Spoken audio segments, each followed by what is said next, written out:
The crisp, sterile air of Mrs. Eleanor Sterling's mansion always seemed to steal the warmth from Ilara's bones, but today, it froze her to the marrow.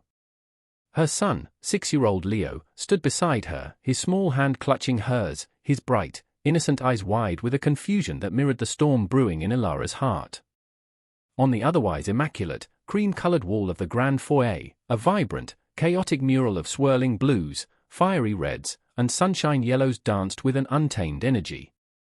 Leo's latest masterpiece. And, apparently, Ilara's final undoing. Mrs. Sterling, a woman whose diamond seemed to glitter with the frost of her demeanor, stood with her arms crossed, her lips thinned into a line of pure, unadulterated contempt. Her voice, when it came, was like the shattering of expensive glass. This is what I endure, she spat, gesturing towards the wall with a manicured hand, each word a venomous dart aimed at Ilara. I provide you with employment, a roof, however temporary, over your child's head during your working hours, and this is the gratitude? Defacement. Vandalism. Ilara's throat was tight. Mrs. Sterling, I am so deeply sorry. He just loves to draw. I turned my back for a moment, only a moment, while cleaning the conservatory windows, her voice trailed off. Excuses were like ashes in the face of such cold fury. Leo, sensing his mother's distress, pressed closer, his lower lip trembling. It's pretty, Mommy, he whispered, his voice too small for the cavernous room. Mrs. Sterling let out a short, barking laugh that held no humor, only disdain. Pretty? It's an abomination. An assault on taste, on property. It will cost a fortune to repaint, to restore. Money, I might add, that people like you clearly have no concept of. Several of Mrs. Sterling's equally opulent friends, who had been enjoying afternoon tea in the adjacent drawing room, had drifted into the foyer, drawn by the raised voices. Their eyes, like predatory birds, assessed Ilara, her worn but clean uniform, her tired face, and then flickered to Leo, their expressions ranging from amusement to outright disgust. The humiliation burned Ilara's cheeks. She wanted to shield Leo, to gather him up and run, but she stood her ground, her spine a rod of quiet dignity.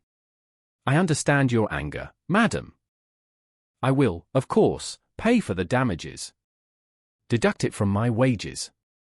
I will work extra hours, Mrs. Sterling scoffed. Your wages? My dear woman, you are fired. Effective immediately. I will not have such carelessness, such commonness, tainting my home a moment longer. Pack your insignificant belongings and leave. And take your prodigy with you. The word prodigy was laced with a sarcasm so thick it was almost tangible. Ilara flinched as if struck. Fired. Just like that. The carefully constructed, fragile stability she had fought so hard to maintain for herself and Leo shattered.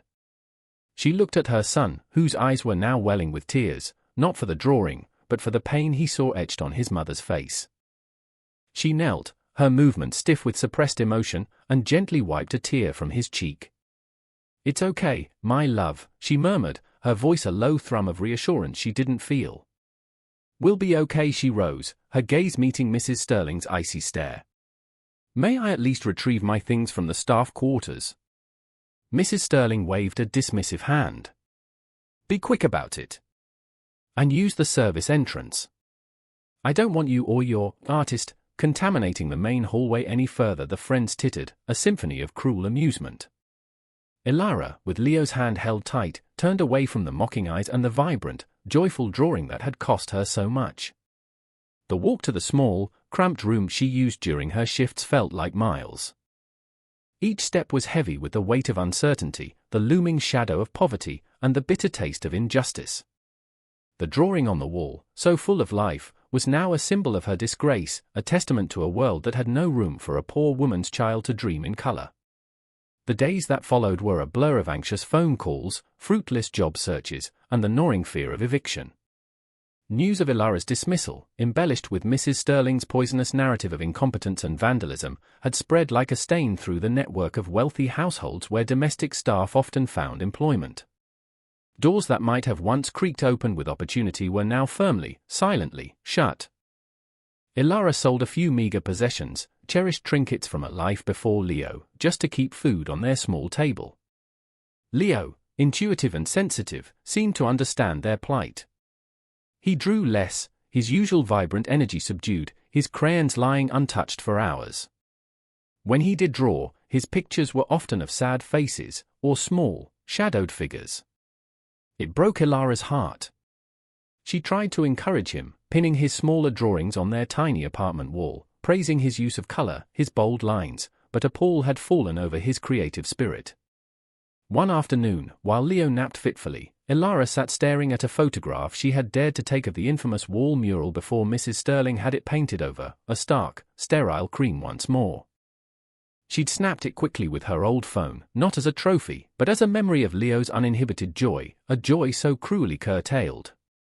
An idea, desperate and faint, flickered within her. Perhaps she could sell prints, or even try to get Leo's work seen by someone, anyone, who might appreciate it for what it was, not for what it represented to women like Mrs. Sterling. It was a long shot, a whisper of hope in a storm of despair.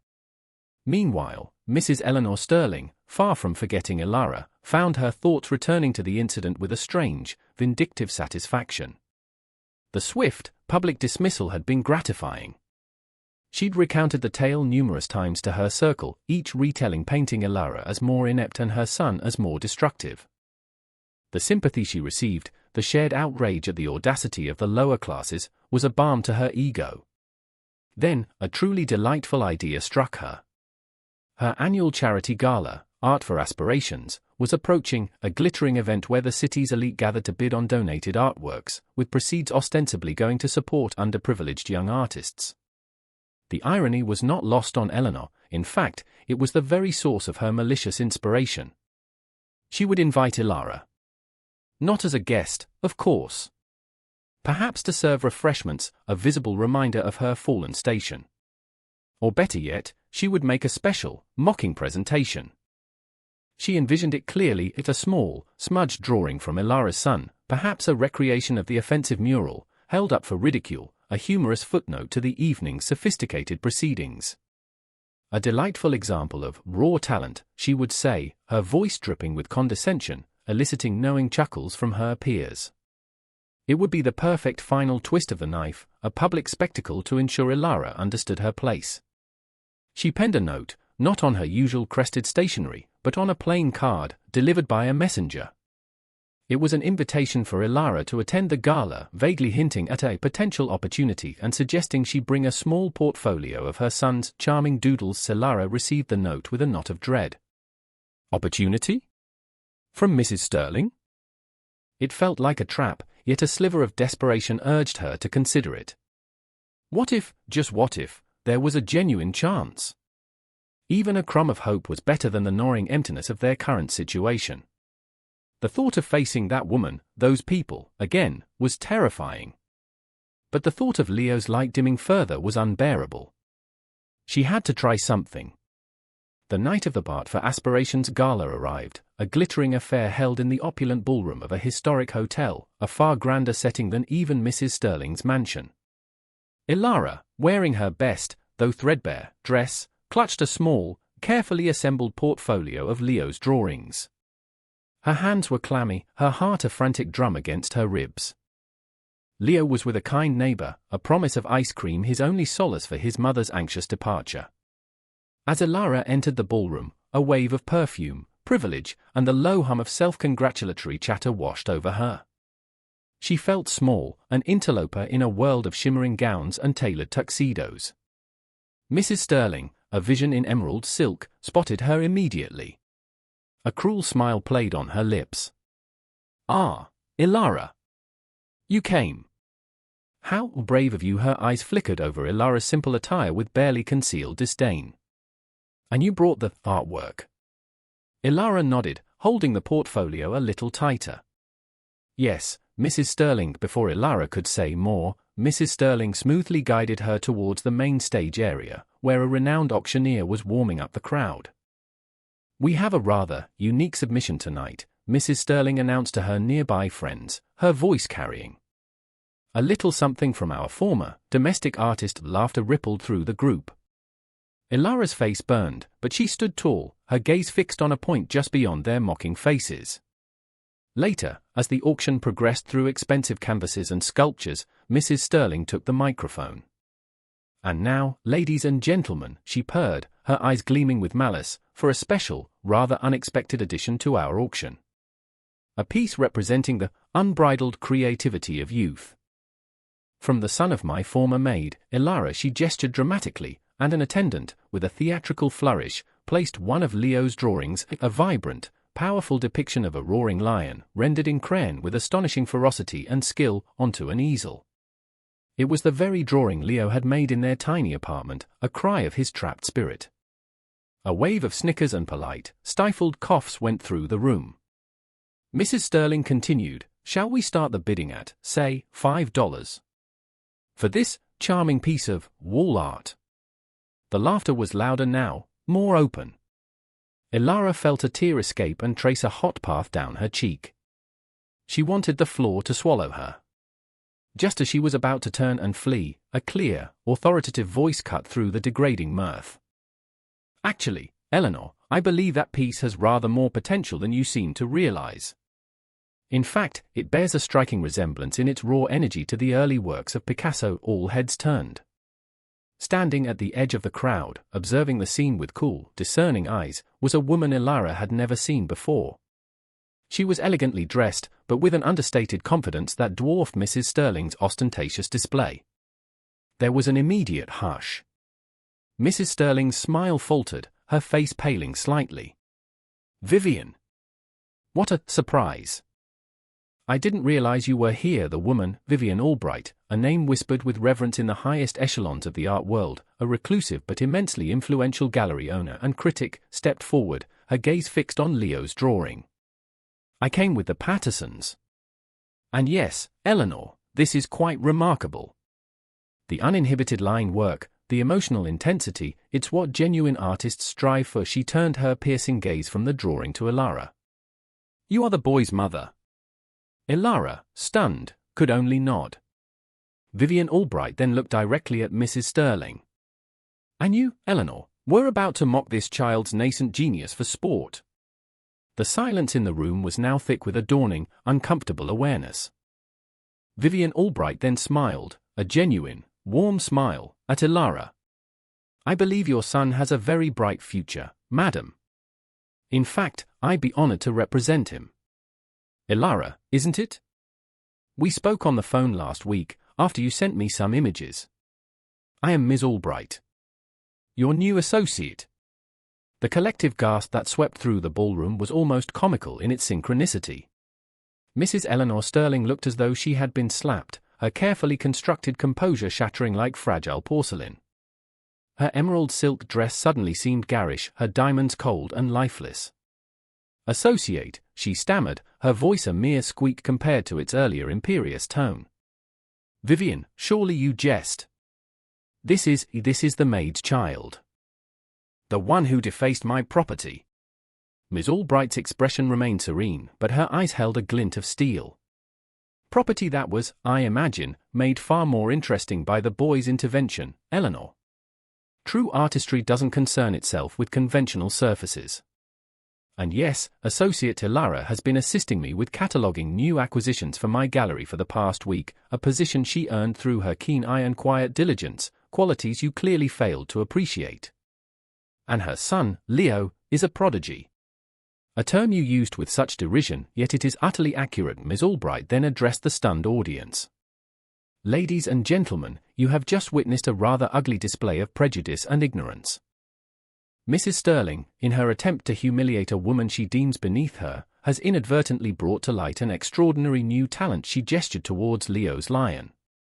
"This isn't just a child's drawing. This is passion. This is vision. This is the uncorrupted voice of art.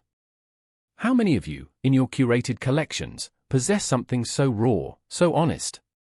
She paused, letting her words sink in. "Mrs. Sterling, your Art for Aspirations gala seems to have missed the very essence of aspiration. You seek to control art, to commodify it, to use it as a social weapon. But true art, true talent, cannot be so easily contained or dismissed. Ilara, who had been watching this exchange with a mixture of disbelief and soaring hope, finally found her voice. It was no longer the hesitant murmur of a supplicant, but the clear, steady tone of a woman who had endured too much and would be silent no longer. "Mrs. Sterling," she began, her gaze unwavering, "you tried to break me. You fired me for my son's creativity, you slandered my name, and tonight, you sought to make us a public spectacle of ridicule." She took a step forward, the small portfolio still in her hand. "My son, Leo, draws because it is his breath, his joy. What you called vandalism, Ms. Albright here calls genius. What you dismissed as common, she sees as unique." She opened the portfolio, revealing several more of Leo's drawings, vibrant landscapes, fantastical creatures, portraits brimming with emotion.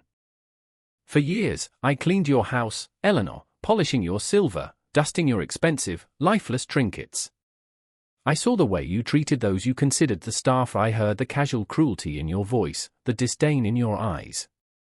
I saw your sycophantic friends mirror your every prejudice." Her voice gained strength, resonating through the now utterly silent ballroom. "You believe your wealth gives you power. But true power lies not in humiliating others, but in recognizing worth where it is often overlooked. It lies in nurturing potential, not crushing it." Ms. Albright then produced a small, discreet file from her clutch. "And speaking of lifeless trinkets, Eleanor, several prominent art authenticators have recently raised serious questions about the provenance of at least 3 major pieces in your collection. Pieces you often boast about. It seems your eye for art is as flawed as your character. Perhaps this evening's proceeds should go towards genuine art education, starting with yourself." The whispers started then, not of amusement, but of scandal. Eyes that had been fixed on Ilara with mockery now turned to Mrs. Sterling with a mixture of shock, dawning contempt, and a delicious sense of impending social carnage. Mrs. Sterling's face, moments before flushed with malicious triumph, was now a mask of horror, her carefully applied makeup unable to conceal the blotchy redness spreading across her cheeks and neck. Her world was visibly crumbling around her, one perfectly chosen word at a time. The downfall of Mrs. Eleanor Sterling was swift and merciless, a public unraveling witnessed by the very society whose approval she so desperately craved. Ms. Albright's pointed remarks about the authenticity of Sterling's prized artworks ignited a firestorm. Journalists, always sniffing for a scandal among the elite, picked up the scent. Investigations were launched, not just into her art collection, but into the murky finances of her charity foundation. It turned out that Art for Aspirations was more adept at funding Eleanor's lavish lifestyle than aspiring artists. The revelations were damning. Piece by piece, the facade of her respectability was stripped away. The paintings she had flaunted as masterpieces were exposed as clever forgeries, her reputation as a connoisseur replaced by that of a gullible, or worse, complicit, fraud. Her sycophantic friends, who had once eagerly lapped up her crumbs of social validation and joined in her cruel games, now recoiled as if she were contagious. Invitations dried up. Doors were politely, but firmly, closed in her face. The cruel laughter she had directed at Ilara now echoed back at her in the form of hushed gossip and thinly veiled scorn. Her carefully curated world collapsed into a pile of expensive, meaningless rubble, a direct consequence of her own blinding arrogance and venomous disdain. In stark contrast, Ilara and Leo's world began to blossom. Miss Vivian Albright became not just an employer, but a mentor and a true friend. Leo's drawing of the lion, no longer an object of ridicule, was framed and given a place of honor in Albright's prestigious gallery. It became the centerpiece of an exhibition titled Untamed Vision, The Emergence of Leo Maxwell, which drew critical acclaim and captured the public's imagination. The story of the maligned maid's son whose talent was recognized by a discerning eye resonated deeply. Collectors clamored for Leo's work, not just for its artistic merit, but for the narrative of triumph over adversity it embodied. Ms. Albright ensured that Leo's gift was nurtured, not exploited. He was enrolled in a special art program for gifted children, his days filled with color, creation, and the joyful exploration of his burgeoning talent. Ilara, working alongside Ms. Albright, discovered her own strengths. Her quiet dignity transformed into a confident advocacy for her son and for other young artists from marginalized backgrounds. With Ms. Albright's backing and a portion of the proceeds from Leo's astonishingly successful first exhibition, Ilara established Leo's Light Foundation, dedicated to providing art supplies, mentorship, and opportunities to children who, like Leo, possessed a spark that the world might otherwise try to extinguish. The small, cramped apartment was replaced by a modest, comfortable home, filled with light and Leo's vibrant artwork. Ilara no longer cleaned other people's houses, she was building a legacy of hope and creativity. The symbolic journey from scrubbing floors in a house of cold opulence to curating spaces that celebrated warmth and genuine talent was not lost on anyone. Her triumph was not one of revenge, but of reclamation, reclaiming her dignity, her son's future, and the narrative that had been so cruelly twisted. It was a moral victory, a testament to the enduring power of the human spirit. The final, poignant image was of Ilara and Leo, hand in hand, standing before a new, large canvas in a bright studio, Leo's eyes alight with inspiration, Ilara watching him with a smile that radiated pure, unadulterated love and pride. The world had tried to silence his song, but now, it was a symphony. True power, Ilara learned, was not about the dominion over others, but the empowerment of potential, the quiet resilience that turns injustice into a catalyst for profound and beautiful change. And the greatest art, she knew, often sprang from the deepest truths, painted with the colors of a heart that refused to be dulled.